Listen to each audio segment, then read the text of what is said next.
안녕하세요. 김동섭입니다. 11월 17일 아침 시장 하도록 하겠습니다. 미국 시장이 상당히 견조한 흐름을 보이고 있고요. 오늘도 상승했습니다. 어제는 약간 멈추는 듯 했지만 오늘 상승하는 모습이었는데요. 다우는 한 0.15% 정도, 나스닥 0.76% 정도 상승을 했습니다. 시장은 인플레 우려가 굉장히 큰데도 불구하고 상승을 하는 그런 상황인데요. 오늘 상승은 지표와 실적 이렇게 구분할 수 있을 것 같아요. 지표에서는 소매 판매가 발표가 됐는데 시장 예상치보다 높게 나왔어요. 예상치 1.5% 정도 증가를 예상했는데 1.7% 정도가 나와서 소매 판매가 그래도 좀 이루어지고 있구나 이런 생각을 하는 거죠. 그러니까 결국 소비자들이 지갑을 아직은 닫지 않았네 이렇게 해석한 것 같아요. 그렇게 해석을 해야 되겠다 이렇게 보시면 될 것 같고요. 하지만 이제 인플레이션이 계속 진행이 되면 사실은 어려워요. 지금은 인플레이션이 한번 올라서면서 나타난 부분이기 때문에 기업 실적도 좋고 여러 가지 지표는 현재 좋게 나올 수밖에 없어요. 이제 두 번째가 나오는 시점 12월 넘어가면서부터 아마 그때부터 뭔가가 좀 달라질 거다라는 생각을 해봐야 될 것 같고요. 제가 지난번에도 인플레이션 지표가 11월에 되면은 달라질 수 있다는 얘기를 했었잖아요. 그 유가 상승 때문에. 그러니까 그런 부분들이 있어요. 그러니까 순차적으로 시장에 다가오기 때문에 처음에는 인플레이션이 물가가 올라가니까 시장에서 체감을 해도 그냥 소비를 어느 정도 유지하게 돼 있어요. 근데 일정 부분 지나가면 소비도 줄고 생산도 줄고 그럴 수밖에 없어요. 그러니까 그 타이밍이 다가오는 과정으로 아마 받아들이는 게 맞을 거예요. 근데 그거를 시장에서 일단 현재 상태에서는 되게 좋게 해석해서 주가 상승으로 유도하는 그런 과정 정도로 해석을 해야 되겠다 이렇게 보시면 될 것 같고, 기업 실적 발표가 있었죠. 월마트 발표가 있었죠. 월마트, 홈디포도 있었고요. 월마트는 주당 수익이 1달러 45센트 정도 됐어요. 그래서 시장 예상치에 웃도는 그런 상황이 나오고 있습니다. 기업들이 아까 말씀드린 실적이 당분간은 좋을 거예요. 아마 두 번째 분기, 그러니까 제가 예상하기로는 내년 1월에 나오는 실적은 좀 다를 거다라고 보고 있습니다. 왜냐하면 인플레이션이 점점점 그러니까 가속도가 붙게 되면 결국 소비가 줄 수밖에 없다라는 생각도 해봐야 되겠다라고 말씀드릴 수 있고요. 이런 와중에서 이제 국채금리가 1.61%, 그래서 63% 사이로 오가고 있어요. 이거 잘 생각하셔야 되는 게, 예전에 국채가 1.6을 넘어가면요 주가 폭락이었어요. 이 국채가 왜 이렇게 올라왔는데 주가가 이렇게 잘 버틸까? 의문점이 너무 많습니다. 정말 어느 날 한 번에 다가올지 아닌지를 좀 봐야 될 것 같습니다. 사실 시장에서 그 큰 손들은 물량을 팔고 있어요. 오바마 현이라는 버핏, 또 조지 소로스, 주식 부중은 거의 다 축소한 상황이에요. 버핏 같은 경우에는 4분기 연속으로 매도하고 있는 상황. 물론 산 것도 있어요. 산 것도 있지만 4분기 연속으로 매도하는 현금을 엄청나게 쌓아놓고 있는 그런 상황이고, 실제로 그 인플레이션을 해지하기 위해서 그 부동산 신탁 같은 거 관련해서 또 국채, 그렇죠? 물가 연동채 같은 거 이런 쪽에 투자하는 사람 그렇게 많다고 합니다. 그러니까 지금 시장은 다른 모습이지만 인플레이션 우려를 예비한 시장의 모습이 곳곳에서 나타나고 있거든요. 제가 볼 때는 억지로 막아놓은 것 같다는 생각이 굉장히 많이 드는데, 그 결과가 어떤 식으로 나올지는 좀 더 확인해 봐야 되지 않을까 이렇게 말씀드리고 싶고요. 지금 시장에서는 화두로 나올 수 있는 게 인플레이션 외에 유럽에서 확진자가 증가하고 있어요. 그 다음에 중국 부동산 문제. 일단 중국 부동산 성담 문제는 일단 돈을 일부 지불했기 때문에 시간을 좀 벌었죠. 그렇죠? 확진자 수 증가된 것도 코로나 그 치료제가 화이자 머크에서 나왔잖아요. 가격이 엄청 비싸더라고요. 30알인가 50알을, 그러니까 5일 동안 먹어야 될 알약수가 30알인가 50알 정도 됩니다. 제가 정확하게 기억 안 나는데요. 84만원 정도 된다고 하더라고요. 그러니까 사실은 일단 치료제가 있는데 그걸 먹으면 완치를 100% 한다고 그러더라고요. 그러니까 가격 다운되는 게 좀 필요할 거고, 일단 유럽 확진자 증가돼도 어느 정도 시장을 이겨낼 수 있겠구나 이런 생각을 좀 하는 것 같아요. 그래서 이제 코로나가 예방 접종 할 수 있는 백신도 개발이 됐고, 또 치료제가 개발되면 이제 코로나는 시장에서 의미가 없어지는 거죠. 의미가 없어집니다. 이제 시간 싸움일 뿐이지 의미가 없어진다. 그럼 코로나로 인해서 올렸던 시장은 반대로 가야 될 수도 있다라는 거. 이것도 한번 생각해 봐야 되겠다라고 보시면 될 것 같고요. 다우가 어떻게 됐나요? 다우가 요거 지금 업데이트가 안 됐네요. 0.15% 상승을 했고요. 나스닥은 0.76% 상승을 했어요. 차트상으로 좀 보면 다우는 여기 살짝 올라온 상황일 거고요. 여기 일봉으로 봐도 지금은 정확하게 어저께 거밖에 안 나왔는데 이게 조금 늦더라고요. 약간 위로 좀 올라온 상황 정도 보시면 될 것 같고, 나스닥은 정상적으로 표시가 됐네요. 나스닥은 이렇게 양봉이 됐습니다. 그래서 이 주봉으로 보면 다시 이 연장선, 그렇죠? 1, 2, 3에 걸쳐 있는 상황인데요. 이거를 정말 돌파해서 뭐 새로운 시장이 나올지는 좀 더 지켜봐야 될 것 같습니다. 시장은 인플레이션의 우려를 약간 고민을 할 상황이 된 것 같고요.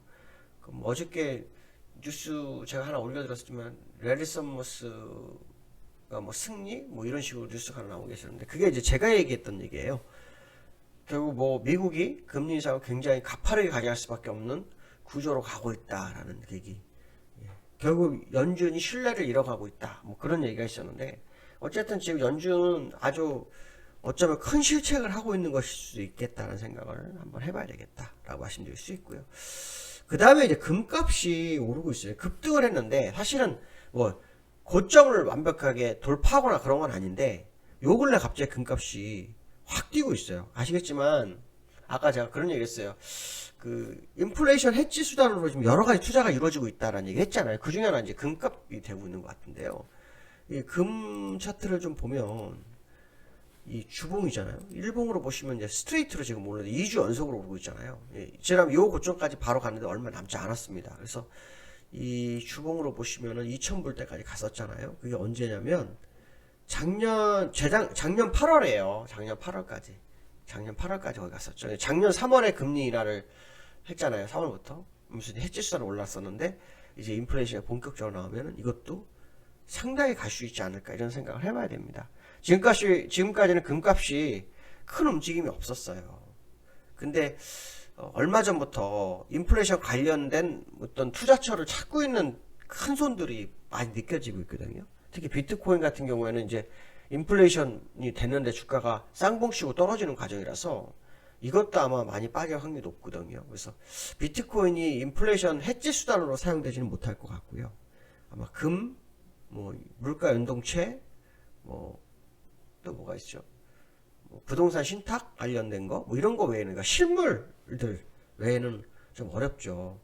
우리나라도 지금 한돈에 금 한돈에 32만 원 정도 됐다고 하죠. 근데 뭐 큰 손들은 벌써 엄청난 금괴를 뭐 수집하고 있다는 뉴스가 오늘 좀 나왔었는데, 어쨌든 인플레이션이 다가오기 전에 대응을 미리미리 하는 것 같고, 그 인플레이션이 터질 거라고 생각하는 투자가들이 굉장히 많은 것은 맞는 것 같다. 근데 주가만 지금 현재 변화를 좀 주고 있는 상황이다 정도로 뭐 해석을 해봐야 되지 않을까, 이렇게 판단이 쓰고 있고요.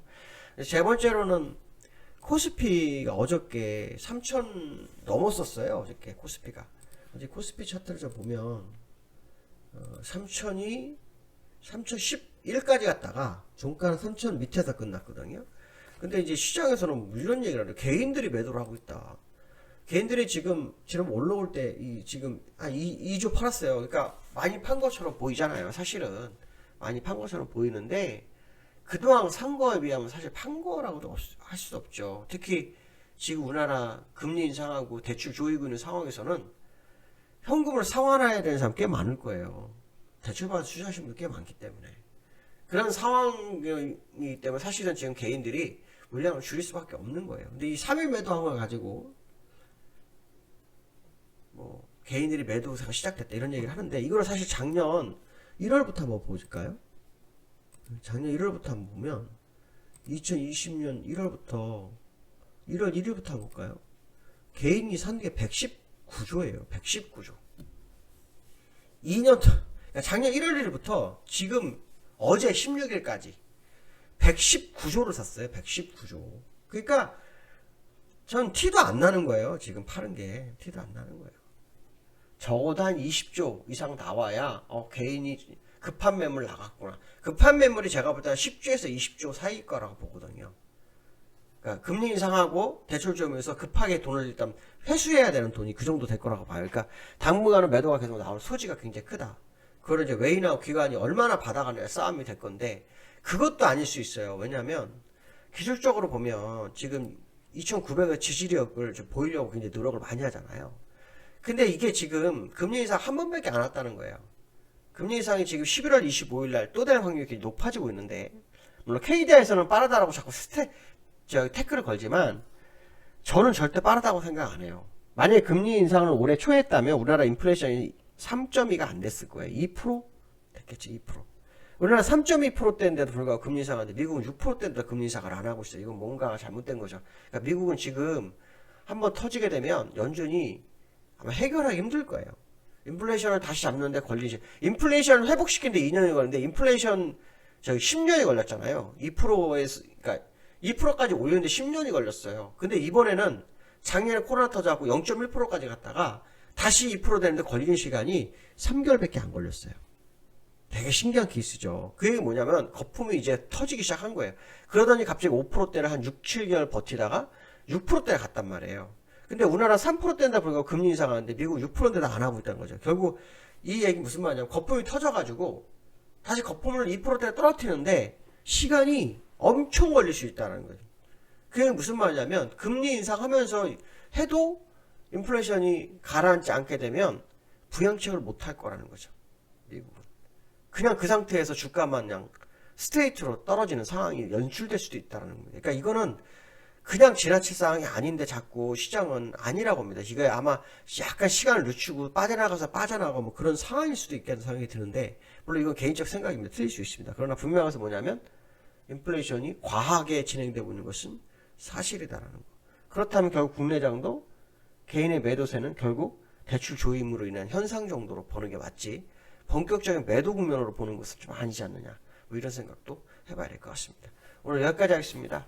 감사합니다.